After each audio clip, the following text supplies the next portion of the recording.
Asai, welkom. Ons kuier lekker in Biermansdrift vandag. En nou ja, ons praat met Jaco van LSJ Dorpers en ons gaan 'n bietjie uitvind waarom hy besluit het om sy kommersieel toe te draai. En ja, wat maak alles vir hom sin hierso en waarom hy juist die dorper gekies het. So, kom luister saam hier uit die ou Wes-Transvaal of die Noordwes soos ons hom vandag ken. Hoe gaan dit? Goed jy, Tinus? Nee, baie goed, dankie. Dankie man, dankie. Ja, jy's eintlik maar 'n kommersiële man. Die mark hier rondom soek julle lammers en julle het 'n goeie produk vir hulle. Ja. Eerstens, hoe het jy in die dorper ingekom en hoe het jy besef hierso is die werk hy? Man, ons het al lank, nog al die jare is hier maar mark vir dorpers. Dis hulle area hierso. Hulle doen goed.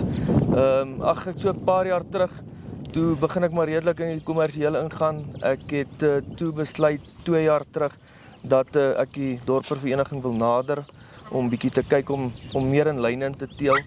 En ja, toe het ek die ouens uitgekry het kom keer. Ek was ongelooflik gelukkig. Ek het so 80% stoet gekeer, tipe 5 en 4. Ja, hulle doen goed. Ons het groot markte.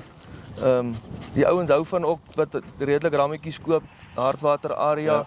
So ja, die ouens hulle nodig dorpers hierso. Ja. Ek het net vroeër gepraat, jy sê vir my jy blok glad nie en so aan nie. So die diere wat hier kom kry om seker op 'n stadium Hartwater en is dit definitief bestand en gehard nie. Ja nee, definitief. Ons hoe kan ek sê elke ou het maar sy klomp goed wat ou gee as hy Hartwater kry. Maar Ja. nee, as ons trek hulle deur en dis die groot ding. Ons wil die Hartwater Sterk maak. ja. Of ja, kom gou as ons gou kyk na die stoetkant van die storie. Nog nie lank deel van dit nie, maar dit is lekker om 'n kommersiële been te hê saam met 'n stoetkant en dit maak dit ook finansiëel meer sin, hè. Yes, nee, definitief en moet ek sê die lekker van die stoeding is, hoe kan ek sê die lyne waarin jy gaan wat jou baat uit die kommersiëlheid is jou lammers se swaarder. So ou kry regtig waar terug as jy bietjie meer stoet toe ook gaan in jou kommersiële kudde in. 'n bietjie meer belê in daai ramme waar daai bietjie ekstra gee en 'n bietjie verder gaan en so op 'n van die dag, soos hulle sê, meters weet en dit werk mos maar so. Nee, definitief, dit is regtig so. Okay, hier 'n paar oeye wat hier agter ons staan, dat jy veiling toe vat, waarna kyk die ouens, waarna kan hulle uitsien?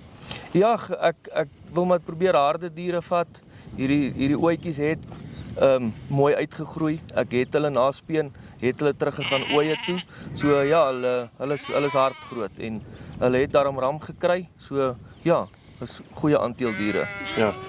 Hartswater in hierdie area, maar dit is ook maar 'n moeiliker area om te boer, is dit nie?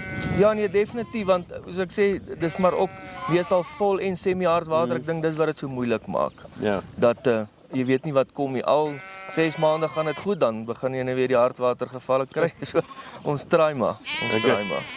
As jy kyk na die tipe diere wat jy of die ooitjies wat jy nou verkoop, is tog sekere goedes waarop jy fokus as teeler? Ja, my groot ding het ingekom toe ek ook begin met die stoetdeel is om nommer 1, wat ek so gefokus op die ramme nie. Ek wil vir my regtig goeie kwaliteit ooe eers begin teel. En die 2 ramme wat ek al ingekoop het is juis vir dit. So die ooitjies is my nou op die oomblik om my kudde te bou die belangrikste. Ja, so ja. Hulle sê 'n moederlyn is een van die dag wat 'n kudde bou, is dit nie? Dis hy daai. Ek dink dit is 'n goeie mondvol en so ek sien die skape en die honde raak lekker ongeduldig, maar dankie vir jou tyd. Ek waardeer dit. Sterkte vir die veiling. Ek waardeer. Julle ook. Okay, ons sien jou by die selection veiling. Dit is nou die 4de daar net buite Sunny's Hof, Barberspan se wêreld.